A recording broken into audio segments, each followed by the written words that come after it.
Okay, now let us look at question B2. Okay, so question B2 is on the carbohydrates. Okay, so the first one here, they're saying give examples of the following types of carbohydrates.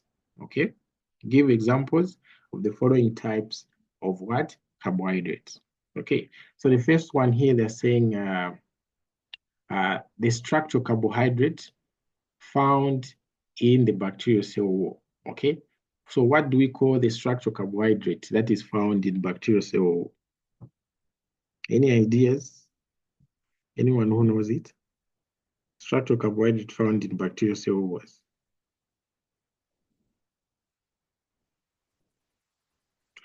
Okay, so the carbohydrate found in cell walls is what we call as this weight here. Okay, we call it peptide. Okay, peptidoglycan. Okay, so this is the structural carbohydrate that is found in what?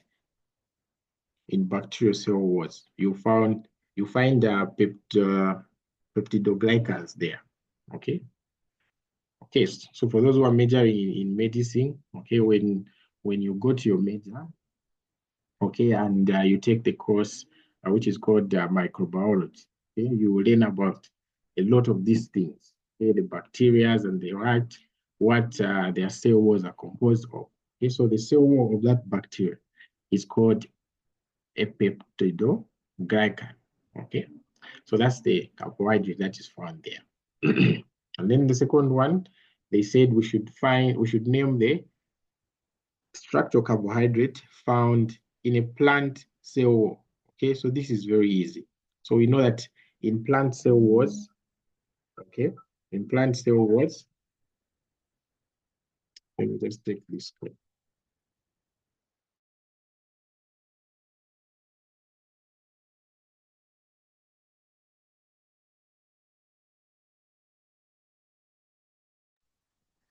Okay, let us continue. So we are answering this question. We're saying the structural carbohydrates that is found in plant cell walls is called what? Okay, so the answer there is that it is called cellulose. Okay, cellulose. So that's the name there. Okay, let us look at the third one. They are saying give the name of the carbohydrates, which is a storage carbohydrate that is found in animals. Okay, so a storage carbohydrate that is found in animals is glycogen. Okay, glycogen. Okay, so this is the name of the storage carbohydrate that is found in animals or in human beings. Okay, and then number 4, they're saying the storage carbohydrate found in plants is called what? Okay, so the one found in animals is called glycogen, but the one that is found in plants is what we call as starch. Okay, so this starch here is a form of storage carbohydrates that you find in what? Plants. Okay, so we have answered these 4. Number 5, they're saying give an example of a carbohydrate that is a what? Reducing sugar. Okay, so we have a lot of reducing sugars. So the simplest example you can give here, you can just say glucose. Okay, so glucose is reducing what? Sugar. Okay, so any questions there?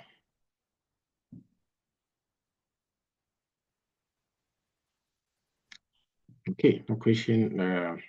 So B now, they're saying explain the difference between a condensation reaction and a hydrolysis reaction, okay, using alpha glucose, okay? So we know that when we are talking about a condensation reaction, okay, it means we are building a molecule, and then hydrolysis, it means we are breaking it down, okay? But we are breaking it down or we are building it in a special way, okay? So when you talk about condensation reaction here, it means, okay, you are using water to build something, and then hydrolysis, it means you are you are using water to break something. Okay. All right. So in a condensation reaction, this is what happens. Let me explain it here. Okay. So by definition, you can say that a condensation reaction is a reaction where two molecules combine to form a larger molecule. Okay. And in the process of forming that larger molecule, they release what? Water. Okay. So if, for example, I have A that is combining with B, okay, to form C. Okay, so when these two combine here, they will release water in the process like that. Okay, this is what we call as a condensation what? Reaction. And then when you talk about the hydrolysis reaction, it's just the opposite case. So you have a big molecule like that, and then you break down this big molecule, okay, once you add water. Okay, so when you add water into this reaction, H2O, this molecule, the big one, will break into what? Um, the, the, the, the, the building blocks that it had. Okay, so this is the difference between condensation reaction and the hydrolysis reaction. So now there they said specifically we use alpha glucose as a what? As an example. Okay, so you can say that in a condensation reaction, okay, two alpha glucose molecules link to form what? Okay, so when you get a glucose and a glucose, they form what? So if I get a glucose plus a glucose, they form what? Maltose.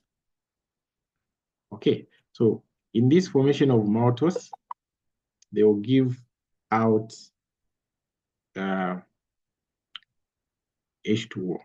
Okay, and then in the hydrolysis reaction, okay, we have the bigger molecule, which is maltose, and then we'll break down this maltose using water. So it will give glucose plus what? Glucose. So for us to break down this maltose, we have to add water here, okay? Like that. Okay, so that is the difference. So in a condensation reaction, you are building a larger molecule, okay? And in the process, the water molecule is lost. And then in a hydrolysis reaction, okay, you are breaking down a bigger molecule, okay, by adding what? Water.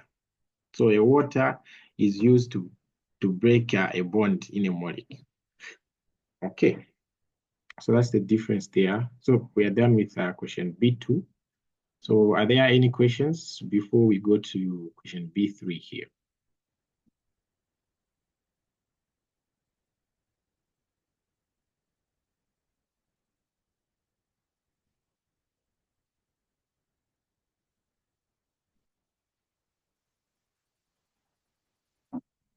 Okay, no question.